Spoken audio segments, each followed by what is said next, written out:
Hello everybody, hope you all are fine. Open your English grammar book at page number 79. আজকে আমরা শিখব interjection. তোমরা জানো interjection one of the parts of স্পিচেরই অংশ। তোমরা ইন্টারজেকশন সম্পর্কে প্রাথমিক ধারণা রাখো। আজকে আমরা এই সম্পর্কে আরেকটু জানব। দেখো, ইন্টারজেকশন বলতে আমরা এমন ওয়ার্ড বা শব্দ বুঝি যেগুলি মনের আনন্দ, দুঃখ, বিস্ময়, বেদনা বা আকস্মিক কোনো অনুভূতি প্রকাশ করে। আকস্মিক অর্থাৎ হঠাৎ করে আসা কোনো অনুভূতি, হঠাৎ কিছু দেখে অবাক হয়ে গেলে, খুশি হয়ে গেলে, খুব আনন্দ হলো, সেগুলো হচ্ছে আকস্মিক অনুভূতি, সেগুলো আমরা প্রকাশ করি। এছাড়া মনের আনন্দ, দুঃখ, বিস্ময়, বেদনা সব কিছুই প্রকাশ করি, অর্থাৎ আমরা আমাদের মনের অনুভূতি প্রকাশ করি এই শব্দগুলো দিয়ে। যেমন দেখো, hurrah, we have won the match, কী আনন্দ, আমরা খেলায় জিতেছি। এই হুরা শব্দটা আমাদের মনের আনন্দ প্রকাশ করছে, ম্যাচটা জেতার আনন্দ।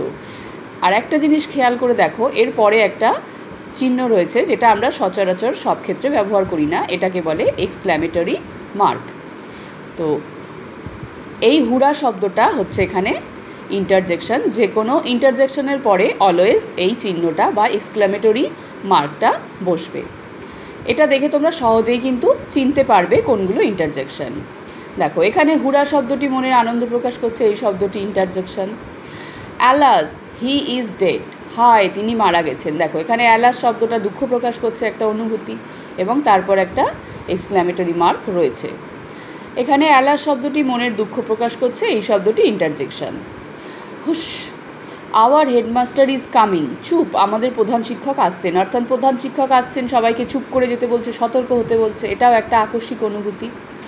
এখানে হুশ শব্দটি মনোযোগ আকর্ষণ করার জন্য ব্যবহৃত হয়েছে, এই শব্দটি interjection.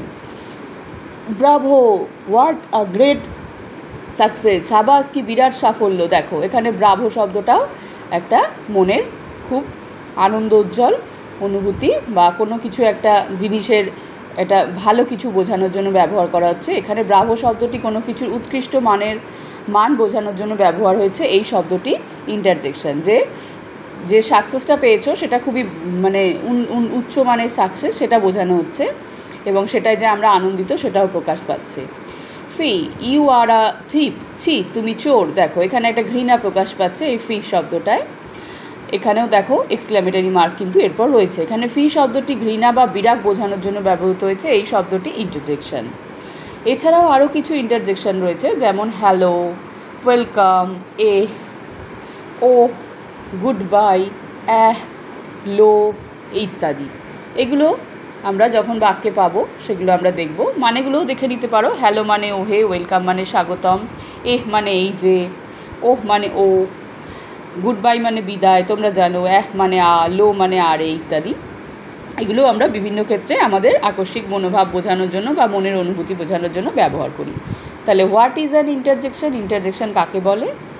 An interjection is an exclamatory word that expresses sudden feeling or emotion of the speaker's mind. Interjection বলতে বোঝায় এমন বিস্ময়সূচক শব্দ যা বক্তার মনের আকস্মিক অনুভূতি ও আবেগ প্রকাশ করে। নিশ্চয়ই তোমরা বুঝতে পেরেছো, এবং বাক্যের মধ্যে কোনগুলো ইন্টারজেকশন সেটা এই এক্সক্ল্যামেটরি মার্ক দেখে তোমরা খুব সহজেই চিহ্নিত করতে পারবে। আর এই শব্দগুলো কোনো মানে তোমরা নর্মালি খুঁজে পাবে না, তো শব্দগুলো দেখলেই তোমরা আইডেন্টিফাই করতে পারবে কোনগুলো ইন্টারজেকশন। তোমরা এরকম ইন্টারজেকশন ব্যবহার করে নিজেদের মনের ভাব প্রকাশ করার চেষ্টা করবে, তাহলে তোমরা এগুলো আরও সহজে শিখে যাবে এবং মনে রাখতে পারবে।